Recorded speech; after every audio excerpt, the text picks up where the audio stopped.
this video, you'll see Mira's entire journey, from a mysterious spiritual sphere into an unbeatable hunter. Watch how a sassy teenager turns into a lethal warrior wielding the legendary Gak-Do sword. But fair warning, things are about to go crazy. Right in the middle of a mall, we'll be ambushed by terrifying high demons. Can Mira turn them to ash? You'll find out at the end. But first, whose side are you on?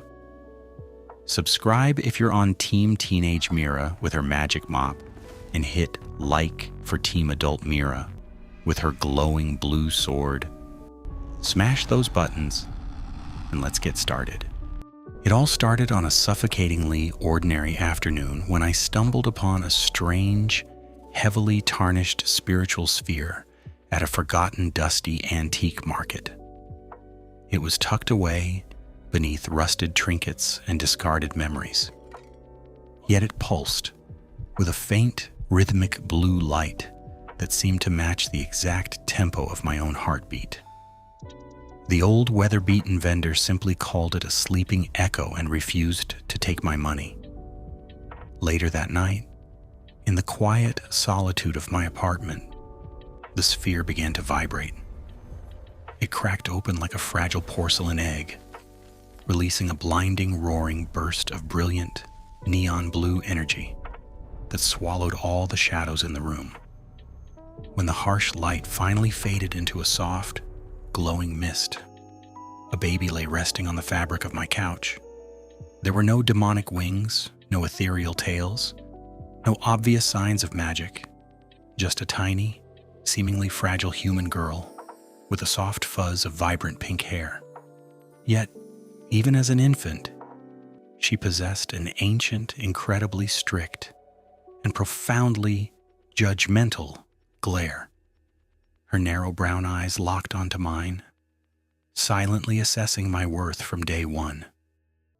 As an infant, she completely bypassed the normal chaotic crawling stage that other children go through.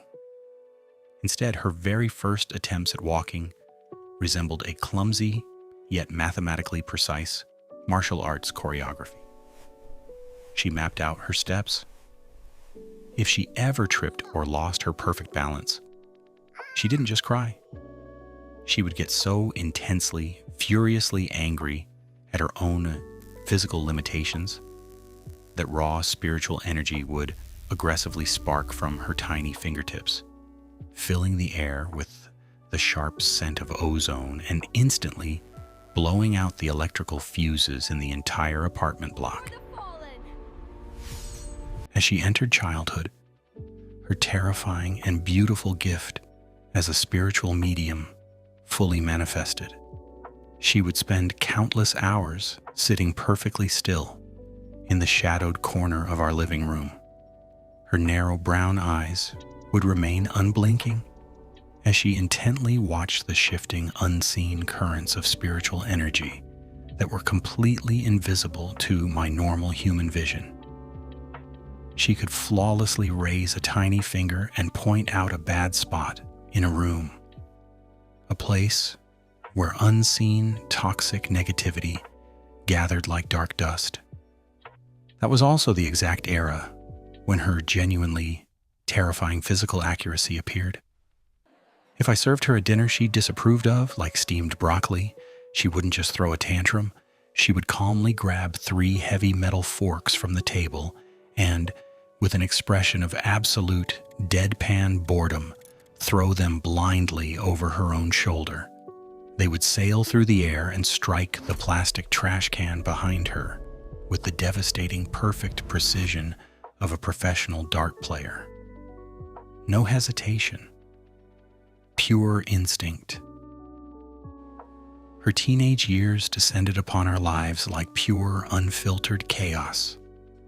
Her once short pink hair grew out into wild, vibrant strands, which she stubbornly tied into 2 extremely long twin tails, always leaving a few sharp, damp strands to frame her angular, highly expressive face.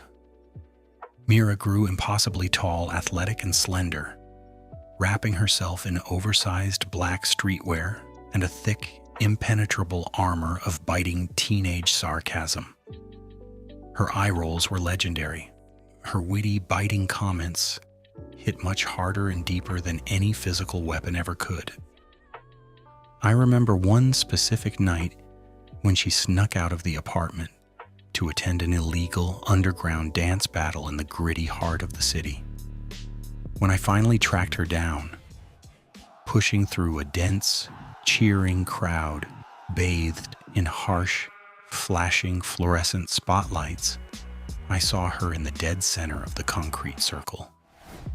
She was moving with an absolutely flawless magnetic sense of rhythm. But then mid-step, her dark brown eyes narrowed into dangerous slits. The music didn't stop, but she did. She saw what the cheering teenagers couldn't. A thick, oily, matted black spiritual corruption physically seeping from the concrete walls and slowly crawling into the unsuspecting crowd. Without missing a single beat of the heavy bass track, she violently grabbed an ordinary cheap aluminum janitor's mop from a nearby bucket. In a fraction of a second, she channeled her power, coating the cheap metal in a roaring, blindingly bright blue, spiritual energy. With a single devastating, sweeping acrobatic strike, she completely shattered the invisible parasites into fine black ash. The oblivious audience screamed in delight, assuming the glowing blue light was just a high-tech holographic part of her street performance.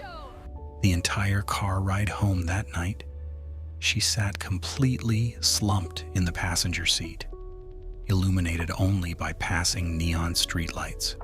She kept her arms tightly crossed over her chest, aggressively complaining and sighing heavily about how I had ruined the timing of her absolute best solo routine.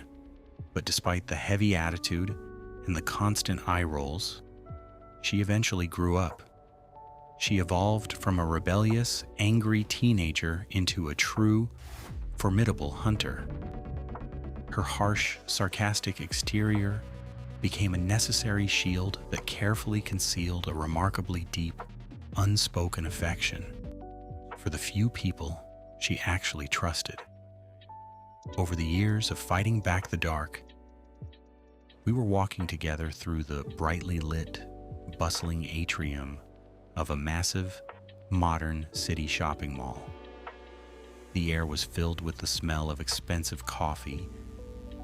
Then, without any warning, the very fabric of space around us suddenly and violently distorted. The ambient temperature plummeted to freezing in a single second. Mira stopped dead in her tracks.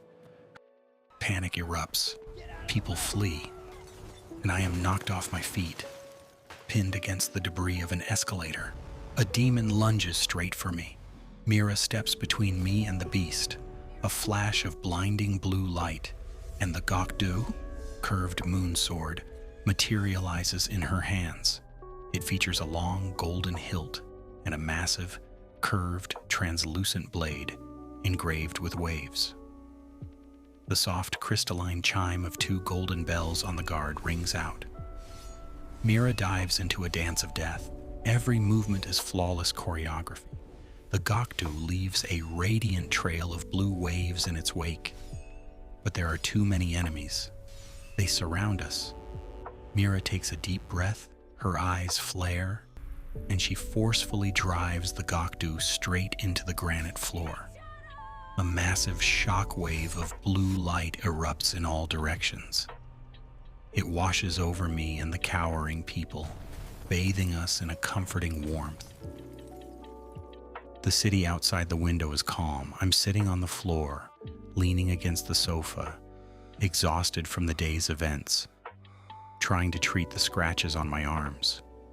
Mira, the fearsome demon hunter with an icy glare and a sarcastic disposition, walks over to me. She silently watches my clumsy attempts to apply a bandage. She lets out a heavy, theatrical sigh and rolls her eyes. Lord, you can't even handle a band-aid without me. But then she does something that gives away her true nature. She drops down onto the rug right in front of me, sits with her back to me, crosses her legs, and silently shoves a hairbrush into my hands. No words, just the faint chime of the golden bells from her now vanished weapon. I smile softly and begin to brush her long pink hair. Mira closes her eyes, her shoulders relax, and this stern, sarcastic warrior lets out a quiet, almost feline exhale, completely surrendering to my care in this cozy, domestic moment.